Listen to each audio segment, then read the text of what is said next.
the balance of Amazonia, which is so important to support the wolves, because they have to breathe air just like we do. And a lot of the oxygen comes out of Amazonia and the ocean and also the Congo. So please join us on the stage here, John Quigley, Atosa Sultani, and Sheelah Bearfoot. And then we will be zooming in from just outside the Yasuni with Kumiko, who will be representing Jimmy, who is the chief of the Sekopai people. And we are about 45 minutes, almost an hour behind, so we're going to have to really push to make up because we do lose our technical folks at 5:30 and want to make sure everybody has their spot in the agenda. So, John, without any further ado, I pass the microphone to you. Thank you, Chip. Can we have a hand for Chip? The CNN clip. Chip, you are the mayor of AREDAY. I mean, it is a lot to pull this together. We are so grateful for the work that you have done and Farushka and the whole AREDAY team. It's really a blessing to be here. I don't know how you feel, but I feel full. I feel full of information, grief, outrage, inspiration, determination, courage, all of it. And we're here to talk today about the one common thread that is going to be crucial, one of the common threads that will be crucial in the success of this movement, and that is victory. Let's make victory our friend. And as Hunter said yesterday, we are winning. Some of these victories, not a whole lot of people know about yet. We'll hear about one in just a moment. But I believe, just as, and you'll hear from Atosa about the biological and ecological tipping point in the Amazon, but I also believe we're on the precipice of a political tipping point that is positive in nature. And every movement has an arc. It doesn't happen in a moment, it happens in a series of moments over time. And some of those moments are inflection points. And some of those moments are turning points. And on August 20th, I would propose that one of the most significant turning points in recent times occurred. Can we roll the CNN clip, please? Well, Ecuadorians have voted to stop oil drilling in the Yasuni National Park, one of the most biodiverse places on the planet, which is part of the Amazon rainforest. The Ecuadorian state oil company has been drilling in the park since 2016, producing tens of thousands of barrels a day. CNN's Rafael Romo is in Ecuador with more on the park and the vote. Yasuni National Park, Ecuador. A sprawling 2.5 million acres or 1 million hectares in the Amazon rainforest, a UNESCO biosphere reserve. One of the most biodiverse places on Earth, as well as indigenous tribes living in voluntary isolation. But Yasuni is also an area rich in oil, especially one section of the park known as Block 43, with revenue-earning potential the government wanted to control.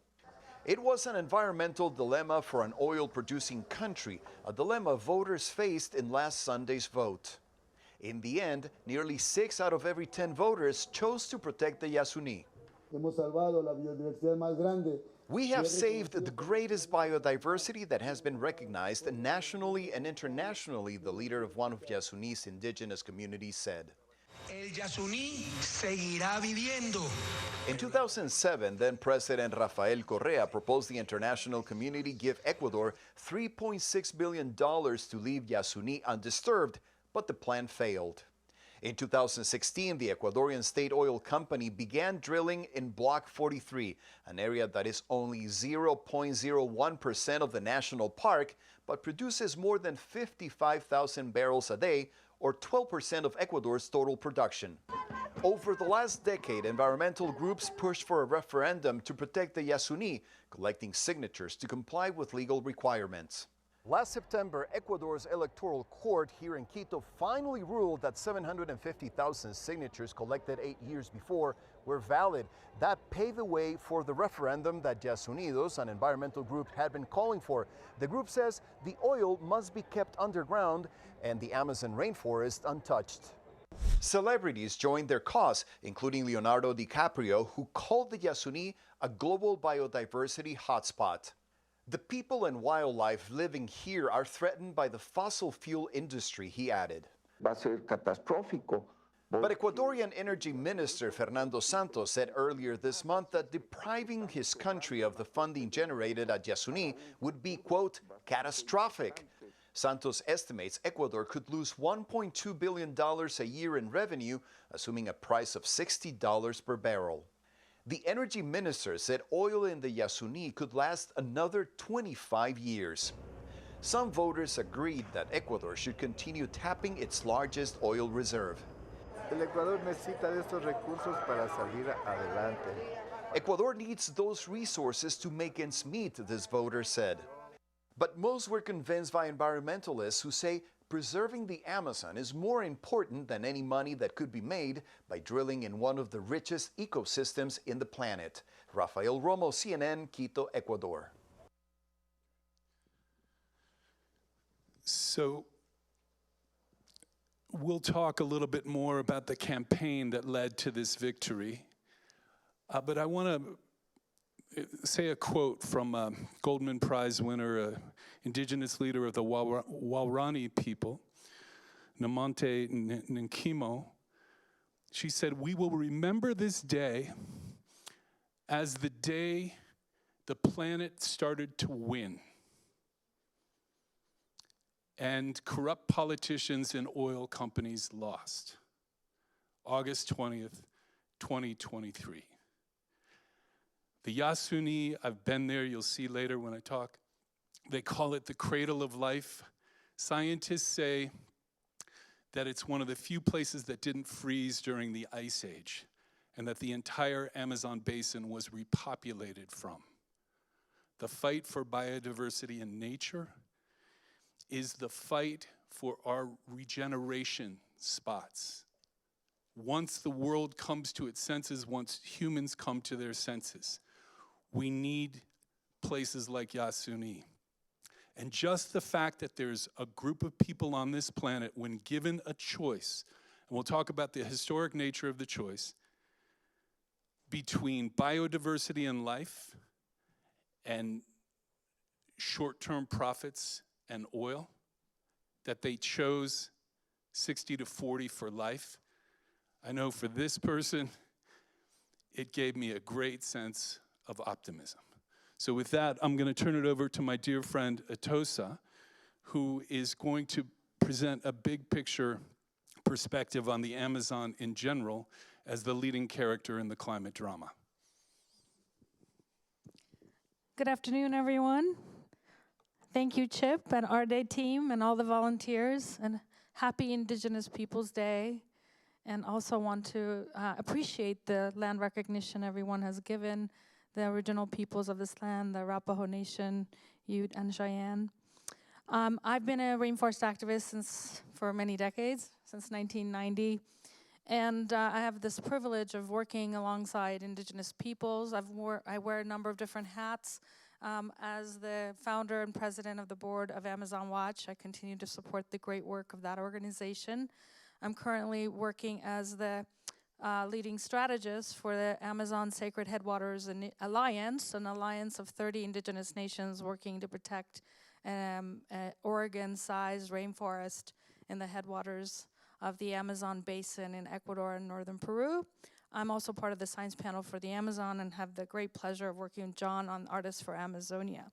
So I want to just give you an update on the state of the Amazon, the work we did as part of the UN Science Panel for the Amazon, tell you why the Amazon is key, a central character in the climate drama, tell you about the exciting work that's happening in the front lines to protect the heart of the planet, And yeah, just leave you with some reflections. You've all heard the Amazon described as the lungs of the earth, but how many here have heard about the Amazon as the heart of Gaia? Raise your hand if you've heard that. Okay, so I'm going to explain a little bit of why, and I think this is my clicker, see. Yes. The Amazon is the size of the continental United States. It covers 9 countries and basically has an outsized role. In the science panel, we call it a regional entity of the Earth system. Just to give you a little bit of a flavor of the sheer size of the Amazon, the Amazon River flows in the Atlantic 220,000 cubic meters per second. Now that is the combined flow of the next 6 largest rivers on the planet. Now there's a river 20% larger than the Amazon River that is lifted up by the trees of the Amazon into the sky every day, the atmospheric river over the Amazon. This river is basically as a result of the evapotranspiration of trees. Each tree evapotranspires about 1,000 liters of water vapor per day into the sky. Combined 400 billion plus trees that we estimate help generate basically a river bigger than the Amazon River in the sky. Now that river system, the biotic pump, brings rain deeper and deeper into the continent of South America. It's responsible for nourishing 70% of the GDP of the continent of South America. 70%, and 95% of all the rain of the continent comes from the, cycled through the Amazon. You can see this photo. I'm going to see if the video works. It may not, but some of that atmospheric river comes all the way north to North America, where modeling shows that the moisture content over the Sierra Nevada is in part determined by rainfall patterns in the Amazon. Let's see if this video works. It may not, and I may not know how to get back. But this is just a NASA showing a simulation of the atmospheric rivers over a course of a year. You see the Amazon works like a heart. NASA calls it the engine of the global weather system. It basically helps to pump and create basically a pump of the hydroclimatic system. Now that system is dependent on Amazon trees, and sadly, the Amazon is reaching a point of no return. The primary conclusion of the UN Science Panel for the Amazon was that we have lost roughly 26% of the Amazon basin due to deforestation and forest degradation. What we have now is a tipping point of no return. It might take somewhere between 50 and 100 years for the massive dieback that's predicted. The Amazon will become a savanna, but the point of no return is now. That's why we have basically no time. Thank you for that.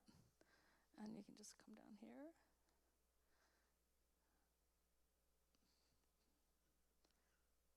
And so we basically have here, you might be familiar with a planetary tipping point. The 9 planetary tipping points. The Amazon is a key to all of the other tipping points. You heard Sally talk about that as well. And just a quick glimpse of what the Amazon represents in terms of numbers. 20 to 25% of the world's fresh water, 8% of the global oxygen, 1/3 of all species on Earth, including the river systems have 3,000 species of fish, which is more than the combined number of species of all of our oceans. In 1 hectare of rainforest in this area, there are more species of trees than in all of US and Canada combined. In 1 tree, there are more species than all of the UK, more ant species. And so far, 86% of deforestation is from cattle ranching and our large-scale agriculture.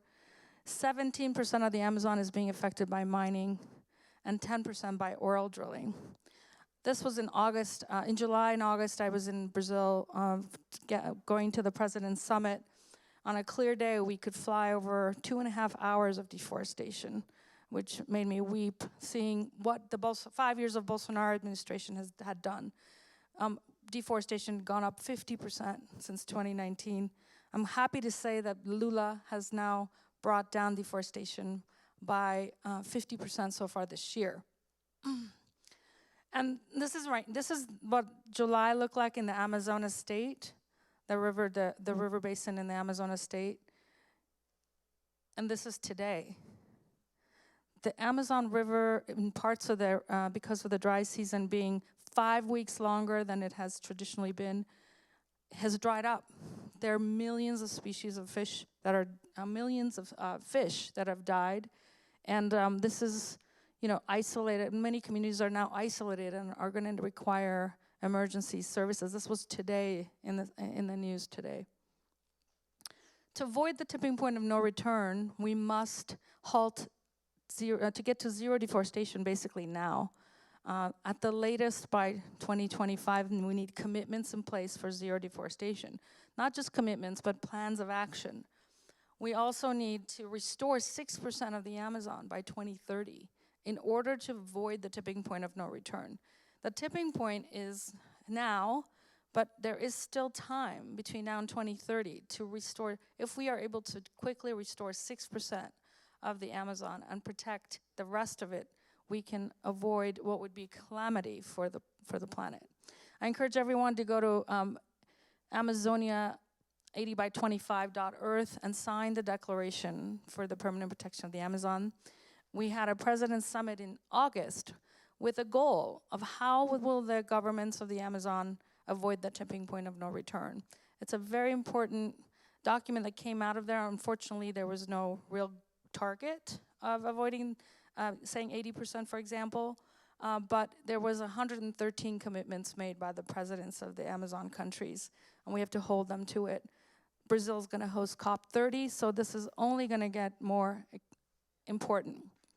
I'll just give you a few minutes of a snapshot of the Sacred Headwaters Initiative where we're working now. 30 indigenous nations came together to say, we have a climate solution. We want to permanently protect our forests from industrial extraction, from logging, from mining, from roads, from dams, from all the basically oil drilling. And we have a vision of permanently protecting this area as a solution for the planet and as a model for the world. So I have the pleasure and honor, and I've got a few people here in the room that are part of our global commission of supporting this vision. This is the Headwaters region, starting in the glaciers in the Andes in Ecuador and going all the way to Iquitos. As I said, it's an area the size of the state of Oregon, 86 million acres, mostly indigenous lands and protected areas. So we want to basically transform the economy here. The communities have been very successful in standing up to oil industry. We've kicked out over a dozen oil companies in the last 20 years in this landscape. However, they're like zombies. They continue to come back. Year after year, every 4 or 5 years, they resurrect, and with funding from China, with funding from pension funds, etc. So we're going after the financial institutions that are behind this. We're calling for divestment, going after banks, but we're also working to advance solutions. And here is the oil reserves in this area. We're currently fighting. Many of these are to be drilled, future drilling. We think that's a really bad idea. We think that this forest is more valuable for life than for oil. We've created a bi-regional plan, a plan that is between now and 2030, seeks to permanently protect this area and transform the economy from an extractive to a regenerative economy. I invite you to download the bi-regional plan. It's a great model for this idea of a bioregion governed by watersheds. What does the plan propose? Creation of an Indigenous Peoples Fund. We talked yesterday about philanthropy. Less than 1%, actually 0.8 of 1% of philanthropic dollars make it to indigenous territories. Last year in Glasgow, or 2 years ago at the COP in Glasgow, $1.7 billion was pledged to indigenous-led solutions to climate and biodiversity. Of that, less than 7% has made it to the forests. the indigenous peoples I work with have decided to not compete, but collaborate, to pool their proposals together, to collaborate in their fundraising, in their reporting, in their governance, and to do peer-to-peer learning, peer-to-peer leadership training, and learn from one another on implementing their life plans, their plans for their permanent protection. There's work being done on all of these agendas, recognition of 22 million acres of land that is currently being claimed by indigenous peoples, but they don't have yet legal recognition. There's work on legal actions. There's work on livelihood alternatives and economies that we call the regenerative bioeconomy. There's work on restoration and regeneration and landscape connectivity. And ultimately, we're also looking for an Amazon Green New Deal, like things like basic income, debt relief, leaving fossil fuels in the ground, and more. And well-being indicators being driven by well-being instead of economic growth. So that is also something that is a model for the rest of the world. We got some of the best minds from the indigenous nations together with some of the best minds from around the world who are really thinking about the next economy. And ultimately, you heard about the Yasuni victory. We also had earlier this year a major victory where Europe banned deforestation commodities. This is something US needs to do.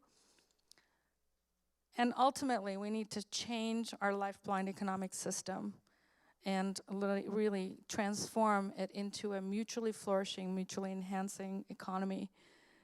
Debt forgiveness has to be a part of the equation. Majority of the money that Ecuador needed or has needed from oil drilling and mining goes to pay just the interest on the external debt. So we are mortgaging the Amazon. These debts are illegitimate. Often they are paid 10x, 20x because the interest, they're just paying the interest, never the principal. So it is ultimately a form of enslavement of the rainforest and our life support system. So debt relief has to be part of the solution. And lastly, I just want to say we have to change the paradigm. People have spoken about this morning beautifully, this idea that we are not fighting for nature.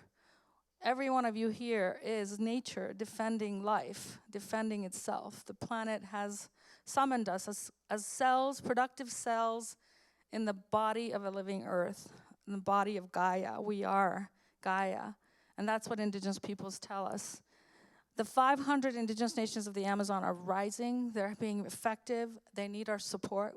They need our solidarity. And we need to practice good allyship. We need to practice land back. And we need to invest. We need to show up with money to implement everything from legal action to land rights, to reforestation and food systems and food security, leadership, women's empowerment, youth empowerment. And we are working on all those pillars right now in the Sacred Headwaters. Our vision is a $700 million investment over 10 years in 30 indigenous nations whose territories collectively are the size of Oregon. So people talked about art and future vision. I invite you to watch this video. It's a 9-minute video. It's a vision of Amazonia 2041, looking back at how we saved the Amazon. So I invite you to dream with us and also take action. Join the Sacred Headwaters Alliance. You can also sign sacredheadwaters.org to be part of our movement for life on the planet. So thank you very much. And now I think we can go into discussion. Thanks. Thank you, Atosa. Yes, we're going to Zoom. We're now going to go to the Yasuni in Ecuador.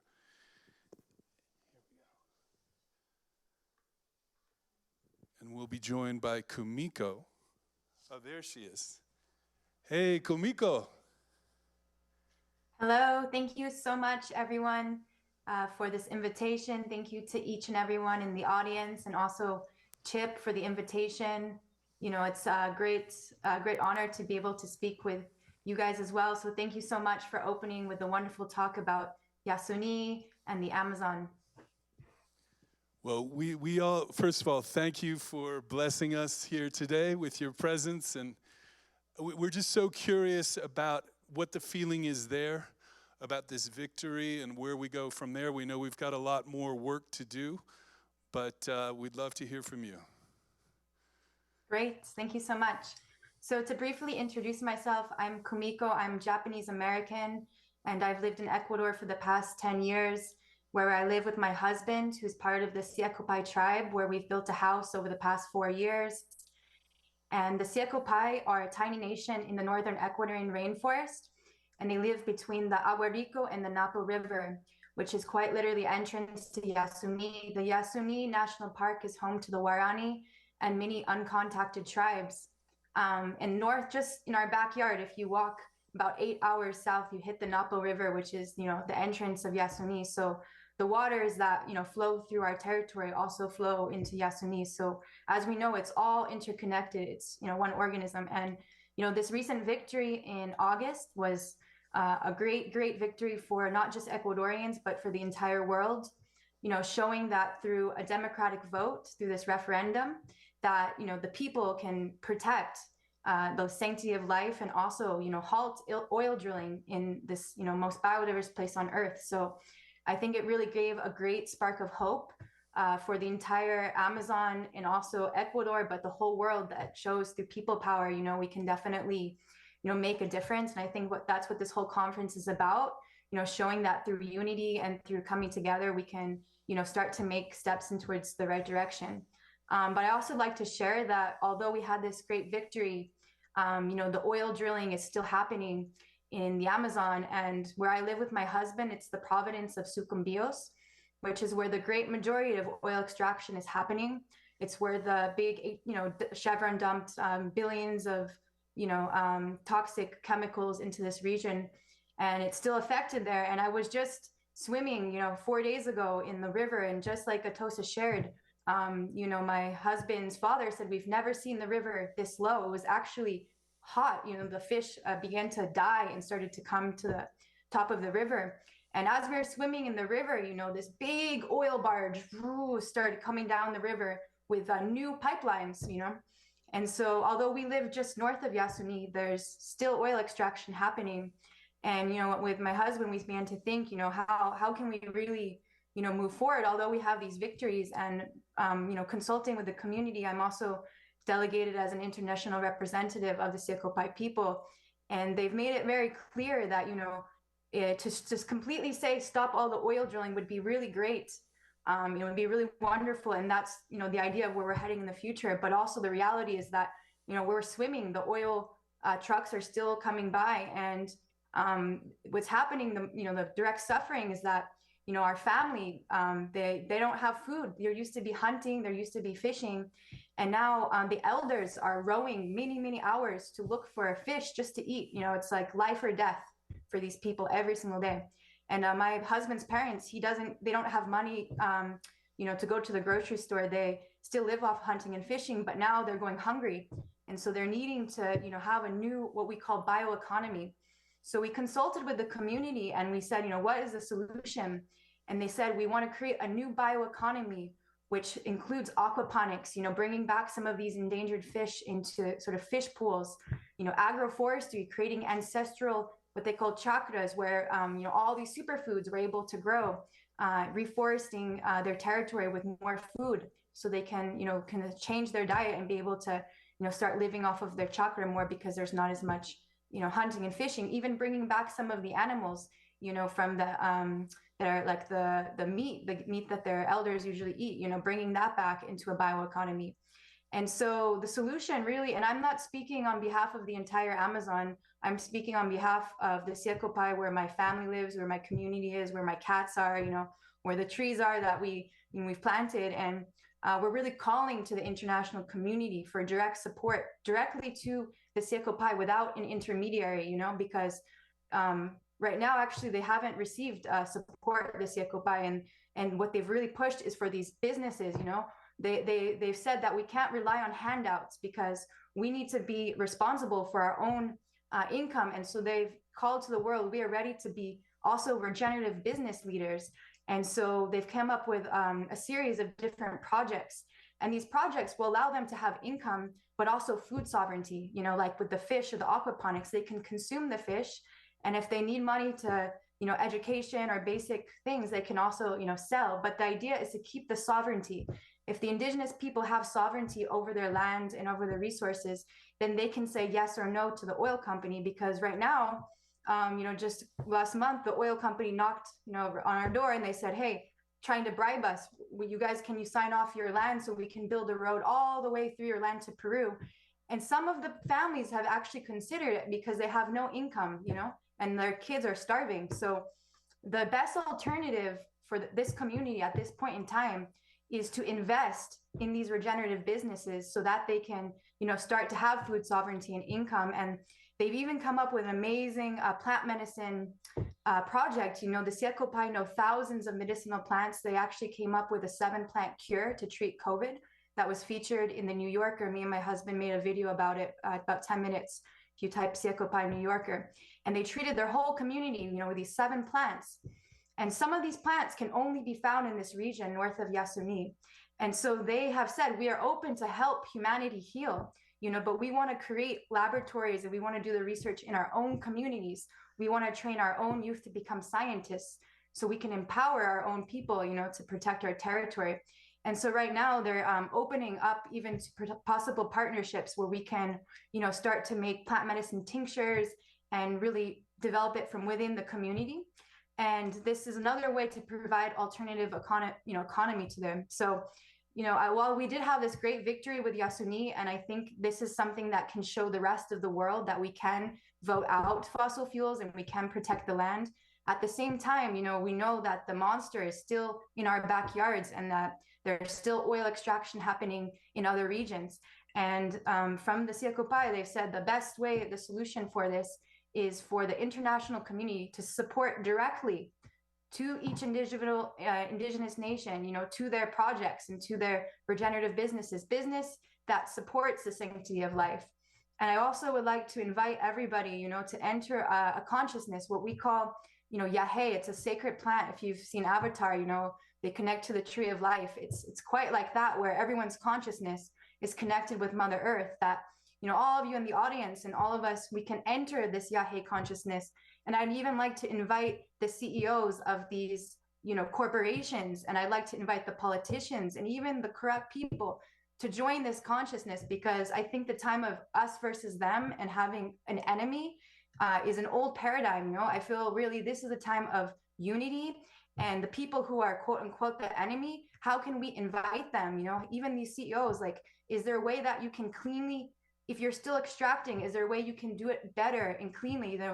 Many of these oil wells are shooting out natural gas in the Ecuadorian Amazon. There are clean technologies that exist in the US where we can trap the natural gas and we can, put less chemicals into the air. But, every time I go into my house, I see all this fumes into the air of natural gas that is contaminating the air. How simple would it be to ask these corporations, can you please input the clean technology so that we can capture it and not contaminate the air while we transition into phasing out fossil fuels? What can we do today to, be more just? So I'd like to also invite these, CEOs of these corporations, join us. Let's, elevate our consciousness, because I think, as, Atosa said, we're at a tipping point in the Amazon and the whole world. And the way that we can really, make it through into this next phase of humanity on planet Earth is going to take every single person. And so all people, I think, really shifting into what I call this Yahe consciousness is really important. And so, on behalf of my husband, he probably is in a storm because in the rainforest, when it rains, there's no Wi-Fi. So that's why he wasn't able to join us today. But, he really wanted me to share with you all that this message of unity, of all of us coming together. And as shared on the panel, really the importance of the Amazon rainforest is, the importance for all of humanity. So it's something that affects all of us, and really supporting these indigenous communities directly is really, I see, the best solution so we can move forward and protect the rainforest. So thank you all so much for listening. And again, we had a great victory, so I want to continue with that spark of hope that other places in the world can also come together through unity, and we can really make a change. Thank you so much. Thank you so much. Yeah. So let's move to that topic of unity and solidarity. And maybe Sheelah, you were mentioning that you might speak to that.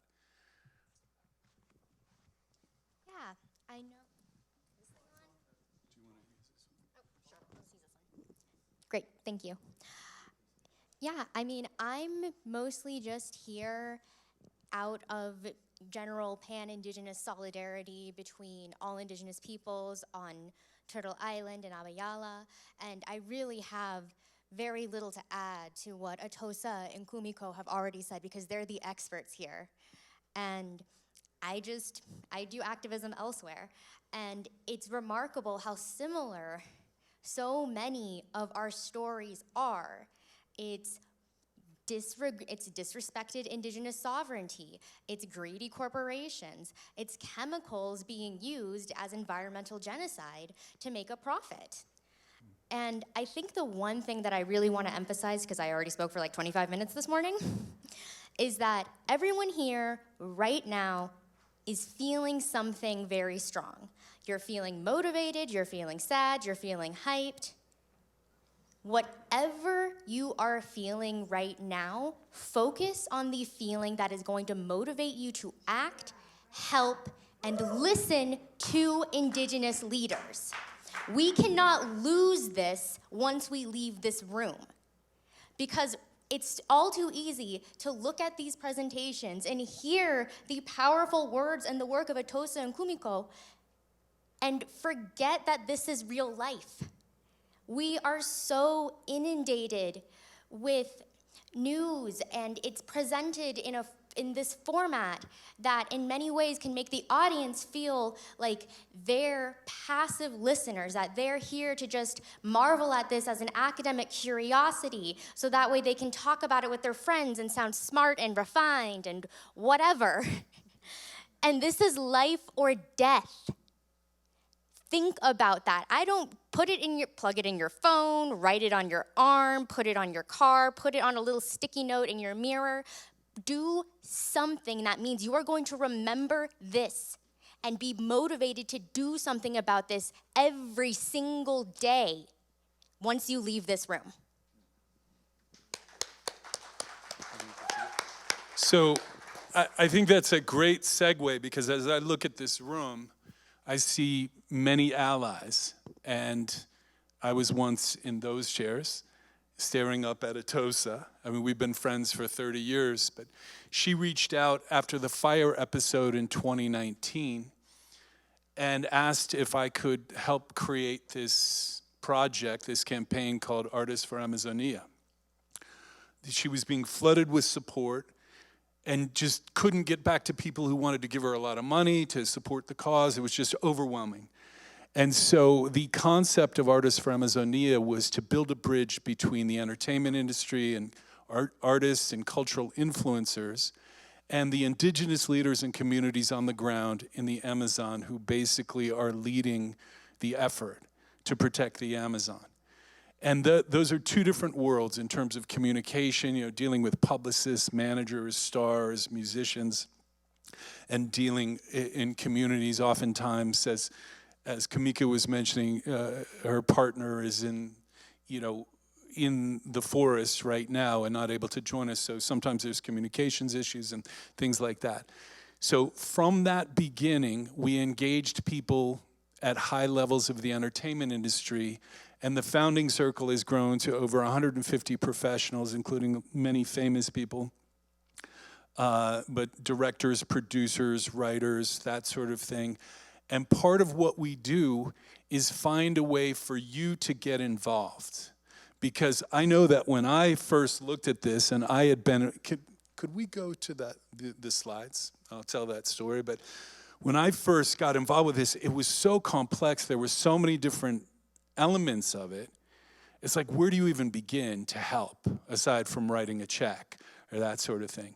So what we've been doing for the last 4 years is we've been curating opportunities to join the effort to protect the Amazon from going past the tipping point. And so there are ways that we can help, and there's several people in this room. Chip has been extremely helpful. He's part of the founding circle. Richard is in here. So there are ways, and I want to, can you go to the first slide, please? All the way up. So I think this is an interesting tale. And you're probably wondering, why am I here on Indigenous Peoples Day?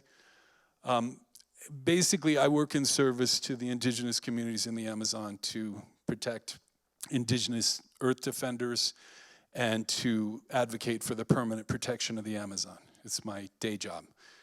And that requires, and I was really moved by Sheelah's talk this morning about what it is to be a good ally.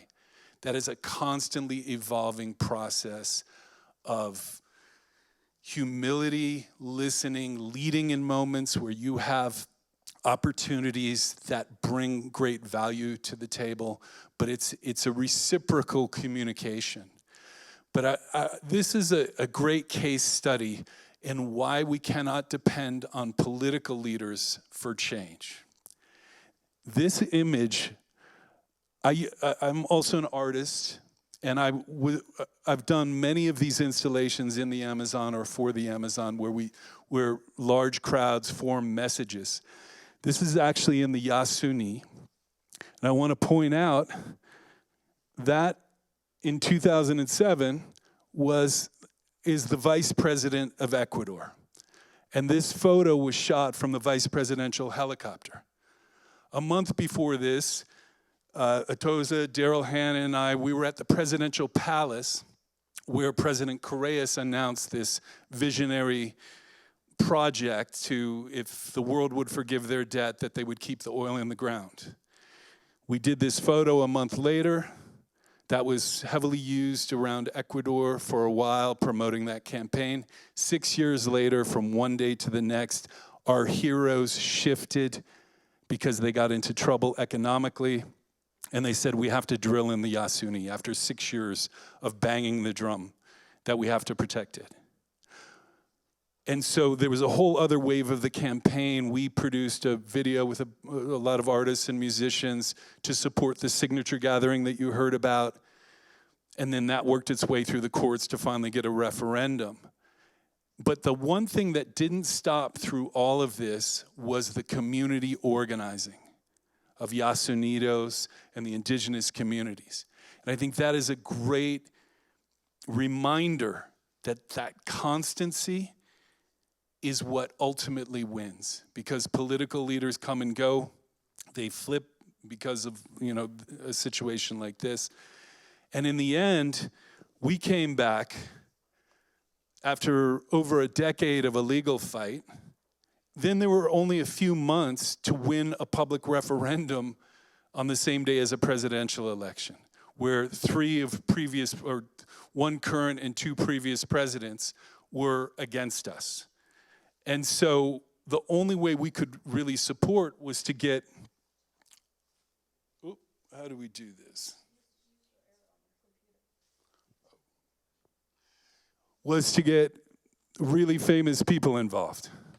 So Leo and his Rewild Foundation, they got involved, and then that led to, we got Jason Momoa involved. And what I loved about this is it went beyond Jason Momoa, the actor, and it became mythical, where it was now Aquaman was advocating for the protection of the Amazon. And also Mark Ruffalo joined in, and we can shut this off now. But let's just give you a sense of how those of us who do not live in the Amazon, who are not indigenous, can help. Because how that happened, one social media post from Jason created front page news. One tweet from Mark Ruffalo created front page news. Leo. But there was another interesting thing, and this speaks to the media environment of today that is different from when a lot of us were coming up. With Leo, he generously gifted our indigenous allies in Ecuador his Instagram feed for International Indigenous Peoples Day on August 9th. And they did a 24-hour takeover where Helena Gualinga and her sister Nina were posting stories from the front lines, but using the channel of Leo's audience. And I think this is really, and all of the content that we helped to amplify with Jason and Mark, it all came from Ecuador. It all came from our indigenous allies. We were simply channels to amplify it to the world. And I think that's a good model for how we can be good allies. Let the leadership come from on the ground, but all of us we have a circle of influence. And we invite you to utilize that on behalf of the Amazon, because as goes the Amazon, as goes global weather patterns, climate chaos. And I spoke earlier about a potential positive tipping point. In the next 26 months, in Brazil, we have President Lula. Thank God we got rid of Bolsonaro, at least. And the Supreme Court has definitively expressed their support for indigenous rights and land claims. We have the strongest indigenous movement in the history of Brazil. And President Lula is hosting the world twice in the next 2 years. The G20 next year and then COP30 in 2025. So this is a winning time. This is where we can actually take significant ground after years of being in a reactive defensive mode. So if you've ever felt the pull to do something for the Amazon, talk to us after this. This is a moment where we can actually save the Amazon.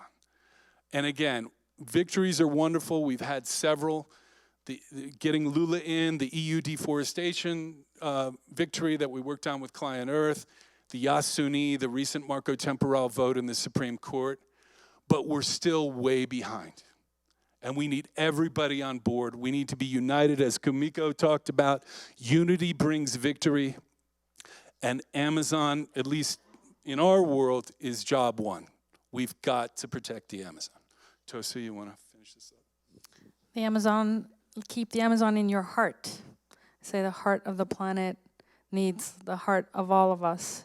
We need to be in service to life on this planet, wherever it is, from your local watershed, but also think about the global Earth life support systems. I just invite you to all to contact us.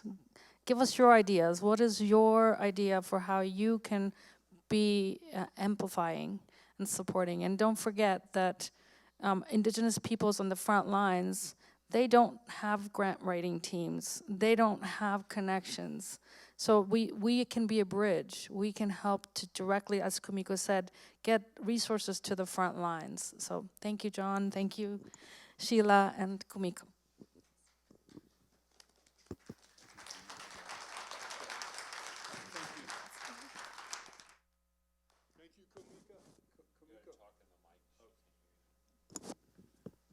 Thank you so much for joining us, Kumiko. Oh. Thank you, everybody. Have a wonderful rest of the conference. Please enjoy. Thank you so much. Okay.